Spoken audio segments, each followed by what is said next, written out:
എല്ലാവർക്കും സുഖമാണല്ലോ അല്ലേ? ഞാൻ ഈ തൊപ്പി വെച്ചേക്കുന്നതേ എൻ്റെ മുടി എന്നെപ്പോലെ തന്നെ അനുസരണക്കേട് കാണിച്ചു തുടങ്ങി. ചീകി വെച്ചിട്ടും ഒതുങ്ങിയിരിക്കുന്നില്ല. അപ്പോൾ ഞാൻ ശരിയാ എന്നാൽ പിന്നെ തൊപ്പി വെച്ചൊന്ന് അഡ്ജസ്റ്റ് ചെയ്യാമെന്നൊക്കെ വിചാരിച്ചു. അതുകൊണ്ടാണ് തൊപ്പി വെച്ചത്, വേറെ ഒന്നും കൊണ്ടല്ല കേട്ടോ. ഇന്ന് നമ്മുടെ വിഷയം ഒരു ഇടവേളയ്ക്ക് ശേഷം നമ്മുടെ ജിജി ചേച്ചി വീണ്ടും രംഗത്തിറങ്ങിയിരിക്കുകയാണ്.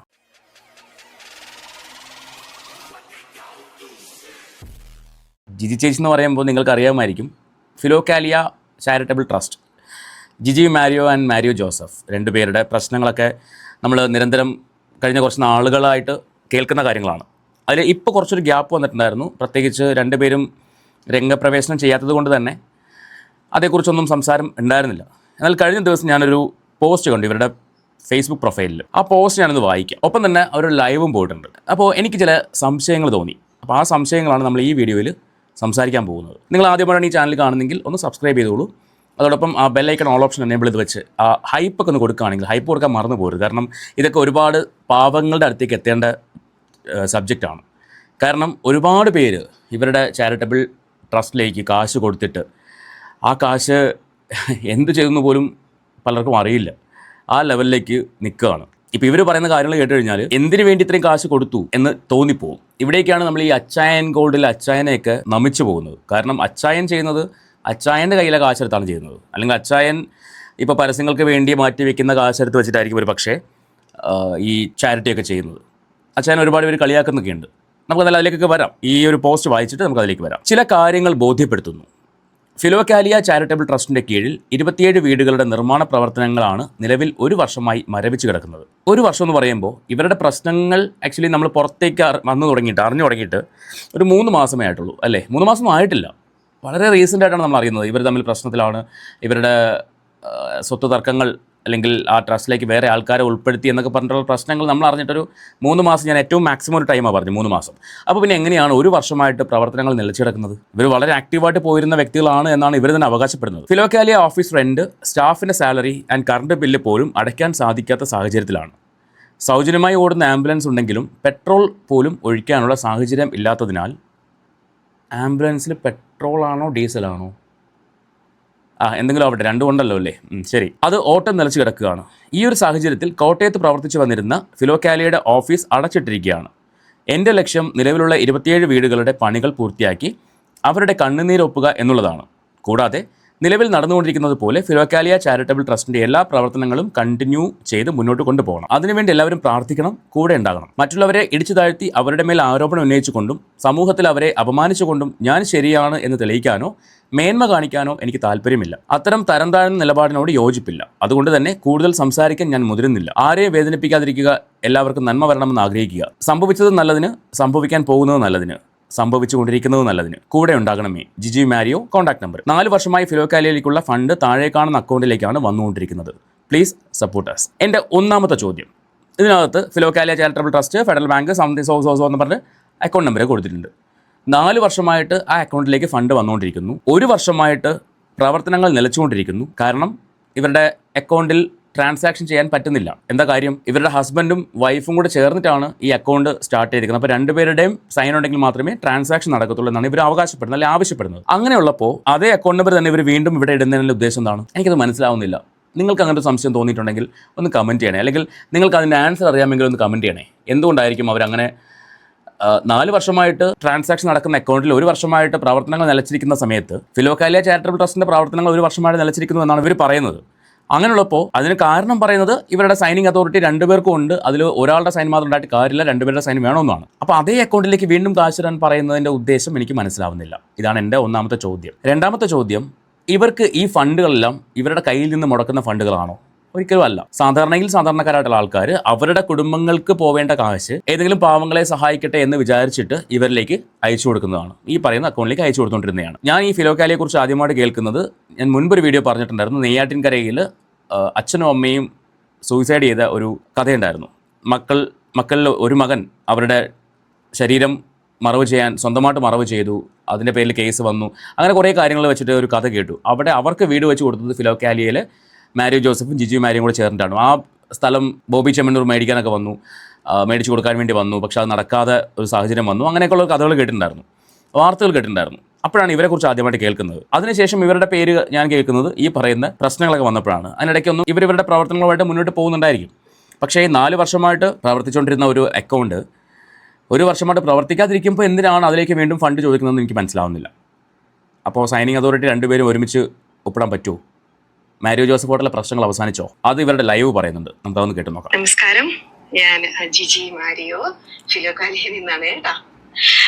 വളരെ നാളുകൾക്ക് ശേഷമാണ് ഒരു ലൈവ്. ഒരു 1-2 പ്രധാനപ്പെട്ട കാര്യങ്ങൾ ഉള്ളത് കൊണ്ടാണേ. ഇപ്പൊ ഞാൻ ചാലക്കുടി തന്നെയാണ്. ചാലക്കുടിയില് ഒരു പണിതുകൊണ്ട് പകുതി വരിയിലായ ഒരു വീടിന്റെ ഫ്രണ്ടിലാണ് ഡിവൈനില് ജോലി ചെയ്യുന്ന സണ്ണി എന്ന് പറയുന്ന ആളിന് വേണ്ടിയിട്ട് നമ്മുടെ ഫിലോകാലിയ ചാരിറ്റബിൾ ട്രസ്റ്റ് പണിത് കൊടുക്കുന്ന വീടാണ്. ഇപ്പോഴത്തെ എന്താ പ്രശ്നം എന്ന് വെച്ച് കഴിഞ്ഞാൽ, ഈ വീട് ഇതുവരെയായിട്ട് നമുക്ക് 1 വർഷമായിട്ടും പണി പൂർത്തീകരിക്കാൻ പറ്റിയിട്ടില്ല. ഇതിങ്ങനെ കുറച്ച് വർക്കും കൂടി ഉള്ളൂ. നമുക്ക് വേണമെങ്കിൽ ഒരു 2-3 ലക്ഷം രൂപയും കൂടെ കൊടുത്തു കഴിഞ്ഞാൽ ഈ വീട് കംപ്ലീറ്റ് ചെയ്ത് കൊടുക്കാൻ പറ്റും, അവർക്ക് കയറി താമസിക്കാനും പറ്റും.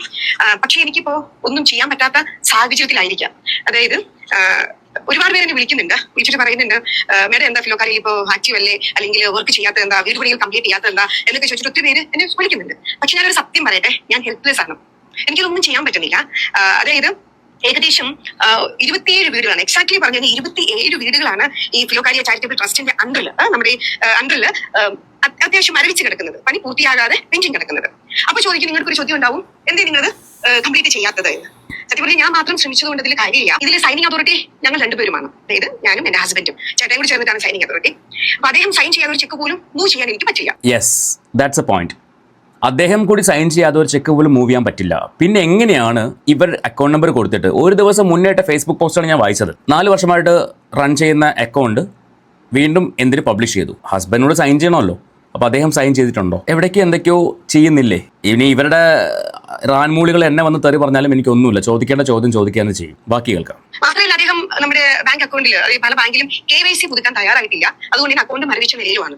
നമുക്കൊന്ന് വിഡ്രോ ചെയ്യാനും പറ്റത്തില്ല. പിന്നെ എന്തിനു നിങ്ങൾ അക്കൗണ്ട് നമ്പർ സെൻഡ് ചെയ്തു, അല്ലെങ്കിൽ അക്കൗണ്ട് നമ്പർ പോസ്റ്റ് ചെയ്തു? അതെന്തിനു വേണ്ടിയാണ്? അങ്ങനെ ഒരു സിറ്റുവേഷനിൽ ഞാൻ ഒരുപാട് സ്ട്രഗിൾ ചെയ്യുന്നുണ്ട്. ഒരുപാട് അപേക്ഷകൾ ഇപ്പോഴും വന്നുകൊണ്ടിരിക്കുന്നുണ്ട്. കൊല്ലത്ത് ഒരു ജലജ എന്ന് പറയുന്ന ഒരു ചേച്ചിയുടെ വീട് 1.5 വർഷമായിട്ട് നമുക്ക് കംപ്ലീറ്റ് ചെയ്ത് കൊടുക്കാൻ പറ്റിയിട്ടില്ല.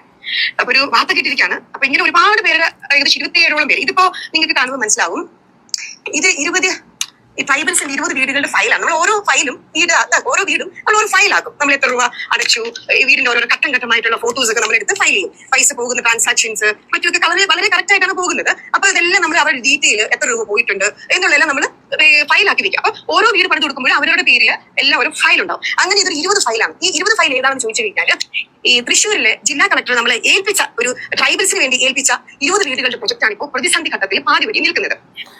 എനിക്ക് ചോദിക്കാനുള്ള തൃശ്ശൂർ കളക്ടറോടാണ്. ഗവൺമെൻറ്റിൻ്റെ കയ്യിൽ കാശൊന്നും ഇല്ലേ? സെൻട്രൽ ഗവൺമെൻറ് 6 ലക്ഷം രൂപ കൊടുക്കുന്നു എന്നിവർ പറയുന്നു. പ്രൈം മിനിസ്റ്ററുടെ എന്തോ പദ്ധതി പ്രകാരം 6 ലക്ഷം രൂപ കൊടുക്കാറുണ്ട് എന്ന് പറയുന്നു. അതിൻ്റെ കൂടെ 3 ലക്ഷം രൂപയും കൂടി ഫിലോകാലിയെ ഇട്ട് പണി ചെയ്ത് കൊടുക്കണമെന്നാണ് പറയുന്നത്. അപ്പോൾ സ്റ്റേറ്റ് ഗവൺമെൻറ് ഇതിനകത്ത് റെസ്പോൺസിബിലിറ്റി ഒന്നും ഇല്ലേ? അല്ല, എനിക്ക് അറിയാത്തത് ചോദിക്കുകയാണ്. ഇവരെ പോലുള്ള ട്രസ്റ്റുകളെ ഈ പണി ഏൽപ്പിക്കുന്നതിൻ്റെ ഉദ്ദേശം എന്താണ്? സെൻട്രൽ ഗവൺമെൻറ് 6 ലക്ഷം രൂപ കൊടുക്കുന്നു, ബാക്കി 3 ലക്ഷം രൂപ ഫിലോകാലിയ ചാരിറ്റബിൾ ട്രസ്റ്റ് അവരുടെ കയ്യിൽ നിന്ന് കൊടുക്കുന്നു. അവരുടെ കയ്യിൽ നിന്നല്ല, സാധാരണക്കാരായിട്ടുള്ള ആൾക്കാരിൽ നിന്നും പിരിച്ചു കൊടുക്കുന്നു. ഇതുപോലെ സംഭാവന പിരിച്ചു കൊടുക്കുന്നു. അതല്ലാണ്ട് ഇവർ പണിയെടുത്തുണ്ടാക്കുന്ന കാശല്ലല്ലോ. അപ്പോൾ സർക്കാർ, കേരള സർക്കാർ എന്ത് ചെയ്യുന്നു? ഈ 27 വീടിന് വേണ്ടി 3 ലക്ഷം രൂപയിൽ 1 രൂപ സ്റ്റേറ്റ് ഗവൺമെൻറ് കൊടുക്കുന്നുണ്ടോ? എൻ്റെ സംശയമാണ് ഞാൻ ചോദിക്കുന്നത്. ഇതൊരു പക്ഷേ ജനങ്ങളുടെ സംശയമായിരിക്കും അത് കേൾക്കുമ്പോൾ. കളക്ടർ ഇവരെ ഈ പണി ഏൽപ്പിച്ചതിൻ്റെ ഉദ്ദേശം, അല്ലെങ്കിൽ ഉദ്ദേശശുദ്ധി മനസ്സിലാവുന്നില്ല. അതിന് സ്റ്റേറ്റ് ഗവൺമെൻറ്റിന് വിശ്വാസമില്ലാഞ്ഞിട്ടാണോ? അറിയില്ല. ഈ ഹാദിപ്പള്ളി പഞ്ചായത്തിൽ പോത്തുപാറ എന്നറിയപ്പെടുന്ന സ്ഥലത്താണ് 20 ട്രൈബൽസ് താമസിക്കുന്നത്.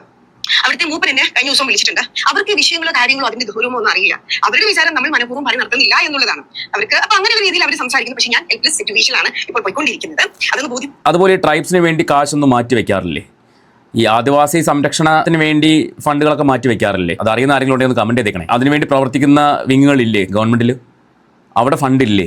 അതിനുവേണ്ടി ഇവരെ ഏൽപ്പിക്കുന്നതിൻ്റെ ഉദ്ദേശം എനിക്ക് മനസ്സിലാവാത്തത്. കളക്ടർ ഏൽപ്പിച്ചു, കളക്ടർ സ്വന്തം ഇഷ്ടപ്രകാരം അങ്ങനെ ഏൽപ്പിക്കാൻ പറ്റുമോ? അവിടെയാണ് എൻ്റെ ചോദ്യം നിൽക്കുന്നത്. അതായത് കളക്ടറുടെ തീരുമാനപ്രകാരം മാത്രം സർക്കാരിനോട് അപേക്ഷിക്കാതെ, അല്ലെങ്കിൽ സർക്കാരിനോട് ആവശ്യപ്പെടാതെ ഒരു ചാരിറ്റബിൾ ട്രസ്റ്റിനെ, അതും ഗവൺമെൻറ് ചാരിറ്റബിൾ ട്രസ്റ്റ് അല്ല, ഒരു പ്രൈവറ്റ് ചാരിറ്റബിൾ ട്രസ്റ്റിനെ ഇത് ഡിപ്പെൻഡ് ചെയ്യാൻ കാരണം എന്താണ്? എനിക്ക് അത്ര ആലോചിച്ചിട്ട് മനസ്സിലാവുന്നില്ല. നിങ്ങൾക്ക് അറിയാമെങ്കിൽ നിങ്ങളൊന്ന് കമൻറ്റ് ചെയ്യൂ. ഇതിനെക്കുറിച്ചൊക്കെ കൂടുതലായിട്ട് അറിയാമെങ്കിൽ എനിക്കൊന്ന് പറഞ്ഞു തരൂ. മാത്രമാണ്. അതുകൂടാതെ നമ്മുടെ വയനാട് ശ്രുതിനെ നിങ്ങൾക്ക് എല്ലാവർക്കും അറിയാമായിരിക്കും അല്ലെ? ഈ ഭാവി, ഈ വരൻ ജെൻസനും അതുപോലെ തന്നെ കുടുംബത്തിലെ 8 പേരും മരിച്ചുപോയ ശ്രുതിയുടെ വീടും പാതി വഴിയിൽ അനിശ്ചിതത്വ ഘട്ടത്തിലാണ്. അതും ഏകദേശം ഒരു 15 കുറച്ച് പണിതിട്ട് പകുതി വഴിയിൽ അത് മുടങ്ങിക്കിടക്കാണ്. അത് 1 വർഷത്തോളമായി, 1 വർഷം കഴിഞ്ഞു എന്ന് തോന്നുന്നു. 1 വർഷമായിട്ടൊക്കെ ഈ പണി മുടങ്ങാൻ അത് സംഭവിച്ചു. ഇവർ തമ്മിലുള്ള പ്രശ്നം തുടങ്ങിയിട്ട് വളരെ കുറച്ച് നാളെ ആയിട്ടുള്ളൂ. അത് നമ്മൾ അറിഞ്ഞിട്ട് ഈ ജിജി മാരിയോയും മാരിയോ ജോസഫും തമ്മിൽ പ്രശ്നമായിട്ട് 1 വർഷത്തിന് മേളിലായോ? പുറത്ത് അറിഞ്ഞിട്ട് ഇത്രേ ആയിട്ടുള്ളൂ. 3 മാസത്തിനകത്തേ ആയിട്ടുള്ളൂ. 3 മാസം ആയിട്ടില്ല, 3 മാസത്തിനകത്തേ ആയിട്ടുള്ളൂ. 1 വർഷമായിട്ട് ഈ പണികൾ മുടങ്ങി കിടക്കണമെന്ന് പറയുമ്പോൾ അപ്പോഴേ ഇവർ തമ്മിൽ പ്രശ്നത്തിലാണ് എന്നല്ലേ? അപ്പോൾ അത്രയും നാളായിട്ടും ഈ സമയം ഇവർ സുവിശേഷ പ്രസംഗം ചെയ്യുന്നില്ലേ, അല്ലെങ്കിൽ മോട്ടിവേഷൻ സ്പീക്കിംഗ് ചെയ്യുന്നില്ലേ? അപ്പോൾ ആൾക്കാർ പറ്റിക്കല്ലായിരുന്നോ? അല്ലേ? ഇവർ പ്രശ്നത്തിലായിരുന്ന സമയത്തും ഇവർ ആൾക്കാരോട് വന്ന് പറയുന്നത് എന്താണ്? നിങ്ങൾ പരസ്പരം സ്നേഹിക്കൂ, ഭാര്യ ഭർത്താക്കന്മാർ പരസ്പരം സ്നേഹിക്കൂ, പരസ്പരം മനസ്സിലാക്കൂ, പരസ്പരം ഒത്തൊരുമയോടെ മുന്നോട്ട് പോകൂ. നിങ്ങൾ ഭാര്യയെ കെട്ടിപ്പിടിച്ചിട്ടുണ്ടോ? ഭർത്താവിനെ കെട്ടിപ്പിടിച്ചിട്ടുണ്ടോ? ഒരു മുത്തം കൊടുത്തിട്ടുണ്ടോ? ഇതൊക്കെയല്ലേ ചോദിക്കുന്നത്? വീട്ടിൽ തമ്മിലടിയാണ്. ശരിക്കും ജനങ്ങളെ പറ്റിച്ചുകൊണ്ടല്ലേ ഇവർ ഇത്ര നാളും മുന്നോട്ട് പോയത്? അങ്ങനെ അതുകൂടാതെ വെലങ്ങാട്, കാഞ്ഞിരപ്പള്ളി, ചാലക്കുടി, ഇടുക്കി ജില്ല, അങ്ങനെ പലയിടങ്ങളിലേക്ക് ഈ ഏകദേശം 27 വീടുകളാണ് ചാരിറ്റബിൾ നമ്മുടെ ഫിലോക്കാലിയുടെ അണ്ടറിൽ മരവിച്ച് കിടക്കുന്നത്. അതുകൂടാതെ ഇപ്പോ ഈ നമ്മുടെ ഫിലോക്കാലിയ ചാരിറ്റബിൾ ട്രസ്റ്റിലെ പല സുപ്രധാന രേഖകളും അവിടുന്ന് മിസ്സായിട്ടുണ്ട്. അതിന് കാരണം ട്രസ്റ്റിലെ അക്കൗണ്ടന്റ് ആയിരുന്ന ഒരു സ്റ്റാഫും വേറെ 1-2 സ്റ്റാഫും കൂടി ചേർന്ന് പല രേഖകളും ഇവിടെ നിന്ന് മാറ്റുകയും മാത്രമല്ല അക്കൗണ്ട് സെക്ഷന്റെ ചാവി കൂട്ടി അവർ കൊണ്ടുപോവുകയും ചെയ്തു. അങ്ങനെ അക്കൗണ്ട് സെക്ഷൻ ക്ലോസ് ആയിട്ട് കിടക്കാം. ഓക്കെ, ഇത് കുറേ ഉണ്ട്, ഒരു 10-16 മിനിറ്റ് ഉണ്ട് ഈ വീഡിയോ. ചുരുക്കി പറഞ്ഞാൽ ഇവർക്ക് കയ്യിൽ 5 പൈസ എടുക്കാനില്ല, ജനങ്ങളെ സഹായിക്കണം എന്ന് പറഞ്ഞിട്ടാണ് ആ അക്കൗണ്ട് നമ്പറും കാര്യങ്ങളൊക്കെ ഷെയർ ചെയ്തിരിക്കുന്നത്. എന്ത് വിശ്വസിച്ച് ഇവരെ പോലുള്ള ആൾക്കാർക്ക് കാശ് ഡൊണേറ്റ് ചെയ്യും? നേരത്തെ ഞാൻ പറഞ്ഞ പോലെ ഇവിടേക്കാണ് അച്ചായൻസ് ഗോൾഡിലെ അച്ചായനേക്ക് ഓക്കെ അദ്ദേഹം ആരെങ്കിലുമൊക്കെ സഹായിക്കുന്നുണ്ടല്ലോ, അയാളുടെ കയ്യിലെ കാശ് എടുത്തിട്ട് അയാളുടെ വിറ്റുവരവോ അല്ലെങ്കിൽ ലാഭമോ എന്തോ ആയിക്കോട്ടെ അതെടുത്ത് വെച്ചിട്ട് ഈ കാര്യങ്ങൾ ചെയ്യുന്നുണ്ട്. അതിനകത്ത് കുറച്ച് പൊങ്ങച്ചവും ഒക്കെ ഫീൽ ചെയ്യും, ഇല്ലെന്ന് പറയുന്നില്ല. ഒരു സംഭാവന കൊടുക്കുമ്പോൾ കൊടുക്കുന്നയാളും വാങ്ങുന്നയാളും അറിയാൻ പാടില്ല എന്നാണ് പ്രമാണം പറഞ്ഞു കേട്ടിട്ടുള്ളത്. പക്ഷേ ഇന്നത്തെ കാലത്ത് അങ്ങനെയല്ല നടക്കുന്നത്. കൊടുക്കുന്നയാളും അറിയും, വാങ്ങുന്നയാളും അറിയും, വാങ്ങുന്നയാളുടെ അപ്പനപ്പൂപ്പന്മാരും അറിയും. ആ ലെവലിലാണ് ഇന്നത്തെ ചാരിറ്റി നടക്കുന്നത്. എന്നാൽ പോലും അച്ചായൻ ഗോൾഡിലെ അച്ചായൻ ആളുടെ ലാഭത്തിൽ നിന്ന് അല്ലെങ്കിൽ ആളുടെ പരസ്യങ്ങൾക്ക് ചിലവാക്കുന്ന കാശിൽ നിന്നൊക്കെ ആയിരിക്കും ഈ പറയുന്ന ഫണ്ടുകൾ ലക്ഷങ്ങളും കോടികളൊക്കെയാണ് ചിലവാക്കുന്നത്. അതിൻ്റെ പിന്നാമ്പുറത്തേക്ക് പോയി കഴിഞ്ഞാൽ ഒരുപാട് കഥകൾ ഉണ്ടാവുമായിരിക്കും, നമുക്കതൊന്നും അറിയില്ല, അതുകൊണ്ട് അതേക്കുറിച്ച് സംസാരിക്കുന്നില്ല. ഇവിടുത്തെ വിഷയം ആ വ്യക്തിയും ഇവർ തമ്മിലുള്ള വ്യത്യാസം എന്ന് പറഞ്ഞാൽ അയാളുടെ കച്ചവടത്തിൽ നിന്ന് ഉണ്ടാക്കുന്ന ലാഭത്തിൽ നിന്നായിരിക്കും കൊടുക്കുന്നത്. ഇവരെന്താ ചെയ്യുന്നത്? സമൂഹത്തിലുള്ള ഗൾഫ് രാജ്യങ്ങളിൽ പണിയെടുക്കുന്ന കഷ്ടപ്പെടുന്ന പാവങ്ങളുടെ കയ്യിൽ നിന്ന് സംഭാവന പിരിച്ചിട്ട് അതാണ് കൊടുക്കുന്നത്. ആരാ നല്ലത്? ഏതാ ബെറ്റർ? നിങ്ങളൊന്ന് ആലോചിച്ച് നോക്കിയേ. അപ്പോൾ അതുകൊണ്ട് ഇവർ തന്നെ പറയുന്നു ഈ അക്കൗണ്ട് 1 വർഷമായിട്ട് മരവിച്ച് കിടക്കുകയാണ്, ഈ അക്കൗണ്ടിൽ ട്രാൻസാക്ഷൻ നടത്താൻ പറ്റുന്നില്ല എന്ന് പറയുന്ന അതേ അക്കൗണ്ട് നമ്പർ ഷെയർ ചെയ്തിട്ട് ഇപ്പോൾ ഇവർ വന്നിട്ട് ഇമാതിരി ഒരു ലൈവ് ചെയ്യണമെങ്കിൽ ആ അക്കൗണ്ട് മരവിച്ച് കിടക്കുന്നു എന്ന് പറയുന്നതിൽ എന്ത് സത്യമാണുള്ളത്? ഇതൊക്കെ എൻ്റെ സംശയങ്ങളാണ്. ഒന്നുകിൽ ജിജി മാരിയോ വെളിപ്പെടുത്തണം, അല്ലെങ്കിൽ മാരിയോ ജോസഫ് വെളിപ്പെടുത്തണം, അതല്ലെങ്കിൽ ഇത് അറിയുന്ന നിങ്ങൾ ആരെങ്കിലും വെളിപ്പെടുത്തണം. എനിക്കറിയില്ല, അതുകൊണ്ട് ഞാൻ ചോദിക്കുന്നത്. ഇതിൻ്റെ താഴെ വന്ന കുറേ കമൻസ് ഉണ്ട്, നമുക്ക് ആ കമൻസ് ഒന്ന് വായിച്ച് നോക്കാം. ഈ പണി നിർത്തി വല്ല ജോലിക്കും പോകൂ, നാടകം നിർത്തൂ. നിങ്ങൾ നല്ലൊരു ജോലിക്ക് പോകൂ, എന്നിട്ട് വീട് വെച്ച് കൊടുക്കൂ. സഹായിക്കാൻ വീർപ്പ് മുട്ടി നടക്കുന്നെങ്കിൽ സ്വന്തം സ്ഥലം വിറ്റ് അത് ചെയ്യൂ. മനുഷ്യരെ പറ്റിക്കാതെ ജീവിക്കൂ. നിനക്ക് മദ്യപിക്കാൻ ഞങ്ങളുടെ കയ്യിൽ പൈസയില്ല. ഓൺലൈൻ ഭിക്ഷാടന മാഫിയകൾ, നിങ്ങൾ ആദ്യം മദ്യപാനം നിർത്തിയെന്ന് പറയൂ, ആരും ഇനി നിങ്ങളെ വിശ്വസിക്കില്ല. പണിയെടുത്ത് ജീവിക്കൂ സഹോദരി. ദൈവം കൈവിടില്ല, പക്ഷെ നാട്ടുകാർ ഇനി പണം തരില്ല, നിങ്ങൾ വേറെ പണി നോക്കൂ. ഡെക്കറേറ്റീവ് വെള്ളസാരി എവിടെ? ഞാനും ഇത് കണ്ടപ്പോൾ, ഈ വീഡിയോ കണ്ടപ്പോൾ ഞാനും ചിന്തിച്ചൊരു കാര്യമാണ്. ഇവർ കഴിഞ്ഞൊരു വീഡിയോയിൽ പറഞ്ഞിട്ടുണ്ടായിരുന്നു, ഇവർ ആ തലയ്ക്ക് കടിയൊക്കെ കിട്ടിയെന്ന് പറഞ്ഞിട്ട് നിന്ന് സംസാരിച്ച വീഡിയോ ഉണ്ടല്ലോ, നമ്മൾ റിയാക്ട് ചെയ്തിട്ടുണ്ടായിരുന്നു. ആ വീഡിയോയിൽ വന്നത് വെള്ളസാരിയിൽ ഒരു ബോർഡറിൽ ഡിസൈനൊക്കെ വെച്ചിട്ട് ആയിരുന്നു. അന്ന് ഇവർ പറഞ്ഞിട്ടുണ്ടായിരുന്നു, ഇവർ വളരെ വില കുറച്ച് കിട്ടുന്ന തുണി മീറ്ററിന് വാങ്ങിച്ചിട്ട് 5 മീറ്ററോ അങ്ങനെയൊക്കെ വാങ്ങിച്ചിട്ട് അതിൽ വേറെ കുഞ്ഞു പീസ് വെച്ച് ബോർഡർ ചെയ്യുന്നതാണ് എന്ന് പറയാറുണ്ട്. പക്ഷേ ഇവിടെ അതേ നല്ല അടിപൊളി ചുരിദാർ, ഇനി ഇത് 300 രൂപയ്ക്ക് കിട്ടിയതാണെന്ന് പറയുമെന്ന് എനിക്കറിയില്ല. എന്തെങ്കിലും ആവട്ടെ, അത് അവരുടെ ഇഷ്ടം, വസ്ത്ര സ്വാതന്ത്ര്യം ആർക്കും ഉണ്ടല്ലോ. പക്ഷേ ഇതൊക്കെ ഫണ്ട് എവിടുന്ന് പോകണമെന്ന് ചിന്തിക്കണം. പോട്ടെ. ആ 27 പേരുടെ അഡ്രസ്സ് അക്കൗണ്ട് നമ്പർ സഹിതം അയക്കൂ, നേരിട്ട് കൊടുക്കാം. Correct point. ആ 27 പേര് ആരാണോ അവരുടെ അക്കൗണ്ട് നമ്പർ സഹിതം ഇവർ പബ്ലിഷ് ചെയ്യട്ടെ, അവരുടെ അക്കൗണ്ടിൽ കാശിട്ടെ. ഞാൻ അതുപോലെ തന്നെ ഞാൻ ചോദിക്കാവുന്നൊരു കാര്യം, ഈ ശ്രുതി ജിൻസന്റെ ഭാവി വധു എന്ന് പറയുന്നത് ശ്രുതിക്ക് ഇപ്പോൾ ഗവൺമെൻറ് ജോലി ആയില്ലേ? അപ്പോൾ ഇനിയും ഇവർ സഹായിച്ചാൽ മാത്രമേ ശ്രുതിക്ക് ആ വീട് ഡെവലപ്പ് ചെയ്യാൻ പറ്റുള്ളൂ. ഇതൊക്കെ ചോദ്യങ്ങളല്ലേ? ശ്രുതിക്ക് ഗവൺമെൻറ് ജോലി കിട്ടി, ഗവൺമെൻറ് ജോലി കൊടുത്തു, അപ്പോൾ ഇനിയും ആ ജോലി ഇപ്പോഴും ഉണ്ടല്ലോ അല്ലേ? അപ്പോൾ ഇനിയും ഇവർ സഹായിച്ചാൽ മാത്രമേ ശ്രുതിക്ക് ആ വീടിൻ്റെ പണി ബാക്കി ചെയ്യാൻ പറ്റുള്ളൂ. ശ്രുതിക്ക് ലോൺ എടുക്കാൻ പറ്റില്ലേ? ലോൺ കിട്ടില്ലേ?